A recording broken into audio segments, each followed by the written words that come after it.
नमस्कार कीजिए ब्रजेश मिश्रा का। आप देखना शुरू कर चुके हैं द डिबेट। छठवें चरण का मतदान पूरा। अब चक्रव्यूह का 7वां द्वार बाकी है, जो आजमगढ़ मंडल, वाराणसी मंडल और मिर्जापुर मंडल के बीच है। अब सिर्फ 54 सीटें बची हैं।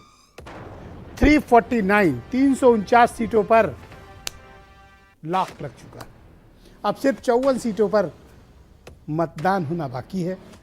तो करीब 350 सीटों पर वोट पड़ चुके हैं और उत्तर प्रदेश में 403 असेंबली सीट हैं।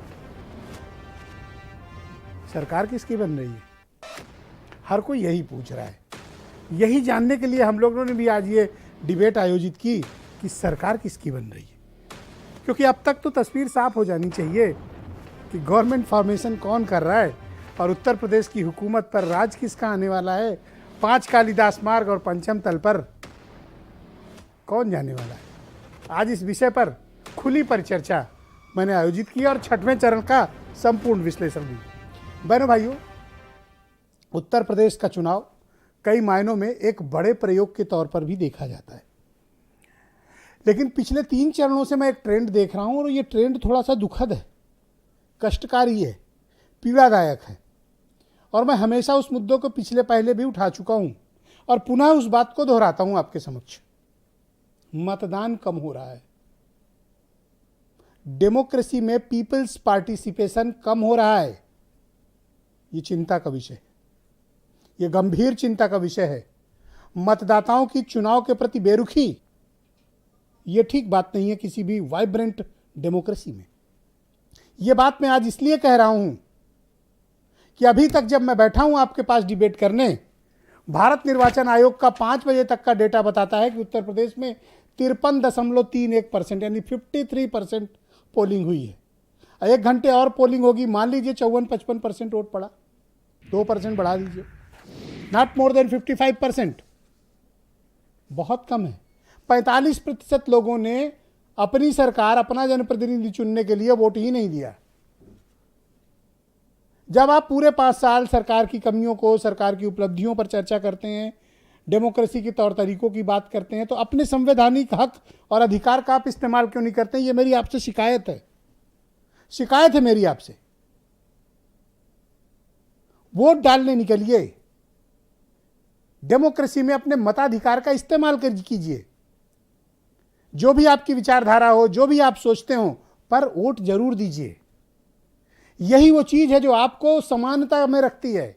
भारत के राष्ट्रपति के पास भी एक वोट है, भारत के प्रधानमंत्री के पास भी एक वोट है, उत्तर प्रदेश के चीफ मिनिस्टर के पास भी एक वोट है, उत्तर प्रदेश के लार्जेस्ट अपोजिशन लीडर के पास भी एक वोट है, और आपके पास भी एक वोट है। वोट क्यों नहीं देते हो भाई? आपको पता है बलरामपुर में 2 सीटें ऐसी हैं जो बहुत दुखद है। उतरौला और बलरामपुर में कि में 46% पोलिंग, सिर्फ 46% लोगों ने अपने मताधिकार का इस्तेमाल किया। हाईएस्ट पोलिंग इसमें गई है अकबरपुर टांडा में 61%।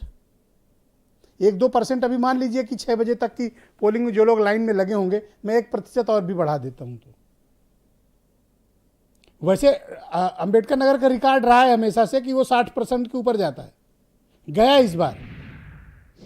लेकिन दूसरे जब हम जिलों की तुलना करते हैं तो ये ठीक बात नहीं है। यहां तक कि गोरखपुर का डेटा बताता है कि महज 53.8% लोगों ने वोट दिया। क्यों? और उसमें भी एक चिंता का विषय है, शहर में वोट कम पड़ रहे हैं, गांव देहात में ज्यादा। यही ट्रेंड चौथे में भी था, यही 5वें में भी था, आप याद कीजिए, और यही 6ठे में भी है। गांव देहात में लाइन टूटती नहीं और शहर में दोपहर बाद सन्नाटा।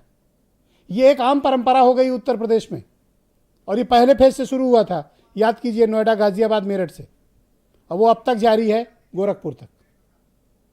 इस चरण का सबसे बड़ा शहर गोरखपुर, 53% वोट पड़े हैं। क्यों? चिंता का विषय है, हमें इस पर बात करनी चाहिए। और इस 6 चरण के चुनाव में जनता ने क्या तय किया है? उत्तर प्रदेश में किसकी सरकार बन रही है? सरकार रिपीट हो रही है या नई सरकार आ रही है? यही वाले मुख्यमंत्री रहेंगे या नए मुख्यमंत्री आ रहे हैं? क्या होने जा रहा है? किसकी सरकार बनेगी? आज इस सब विषयों पर खुली विस्तृत चर्चा, कुछ बयान सुनिए आप।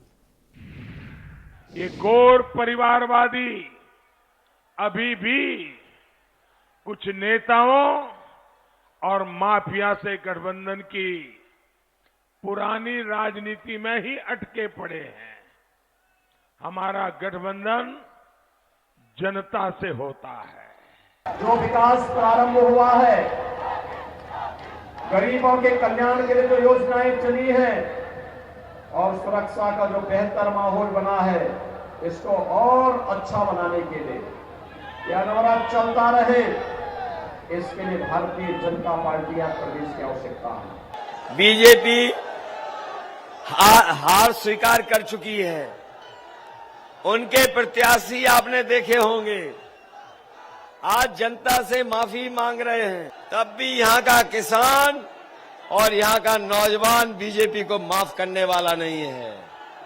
पर भीड़ के भी जोश को देखकर मुझे ऐसा लग रहा है कि आप लोग इस बार फिर से बीएसपी के नेतृत्व में अपनी बहन जी को 5वीं बार उत्तर प्रदेश का मुख्यमंत्री भी जरूर बनाएंगे। इनकी सारी नीतियां सिर्फ अमीरों के लिए हैं। ये बुलडोजर, ये बड़ी बड़ी बातें, ये सब गरीबों के लिए है। गरीबों को गरीब रखने की बातें हैं। आपका विकास कोई नहीं चाहता। तो आज की परिचर्चा को आप प्रारंभ करते हैं। मेरे साथ